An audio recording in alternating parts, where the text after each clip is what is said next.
अस्सलाम वालेकुम नाज़रीन, मेरा नाम है मोहम्मद वक़ार और आप देख रहे हैं मेरा यूट्यूब चैनल मोटिवेशनल थॉट्स। 11 फरवरी 1847 में अमेरिका के गांव में एक बच्चे की पैदाइश हुई।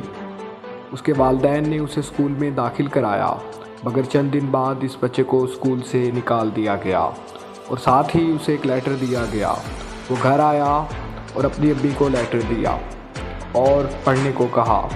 उसकी अम्मी ने कहा, बेटे इस लेटर में लिखा है इस स्कूल में इतने काबिल टीचर नहीं जो तुम्हें पढ़ा सकें, आज से मैं तुम्हें पढ़ाऊंगी।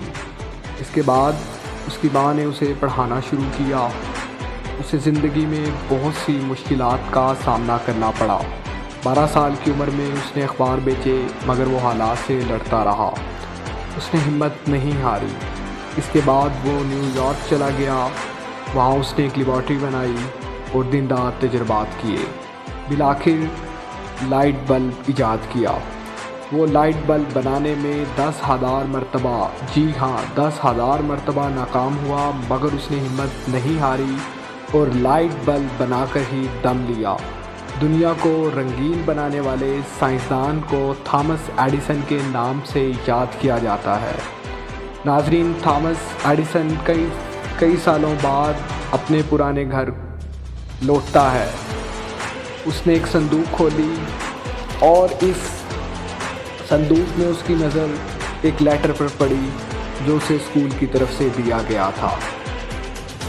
उसने उस लेटर को पढ़ा और ज़ारों कतार रोता रहा, क्योंकि उसकी माँ ने उस लेटर के बिल्कुल बरक्स बताया था। लेटर में लिखा था, थॉमस एडिसन एक जहनी बीमार बच्चा है और हम इसे अपने स्कूल में नहीं रख सकते। नाज़रीन, जी हाँ, वो बच्चा जिसे स्कूल से निकाल दिया गया था वो सदी का एक अजीम साइंसदान बन सकता है, तो आप क्यों नहीं? आप भी सदी के कामयाब तरीन शख्स बन सकते हैं, मगर शर्त ये है कि आप मुश्किलात के सामने डट जाएं, आप हिम्मत ना हारें और आपका जज्बा चट्टानों से मजबूत होना चाहिए। ज़िंदगी के सफ़र में आंधियाँ भी आएंगी, तूफ़ान भी आएंगे, मुश्किलात भी आएगी, आपके कदम भी डगमगाएंगे, मगर आपने हिम्मत नहीं हारनी। अगर आप अपने इलाके के थॉमस एडिसन बनना चाहते हैं, अगर आप भी एक मिसाल कायम करना चाहते हैं, तो आपको मुश्किलात के आगे चट्टानों की तरह खड़ा होना पड़ेगा। यस, आप भी अपने इलाके के थॉमस एडिसन बन सकते हैं, एक मिसाल कायम कर सकते हैं और इस दुनिया को बदल कर रख सकते हैं। आपने इस दुनिया पर यकीन रखना है। Yes you can, yes you can.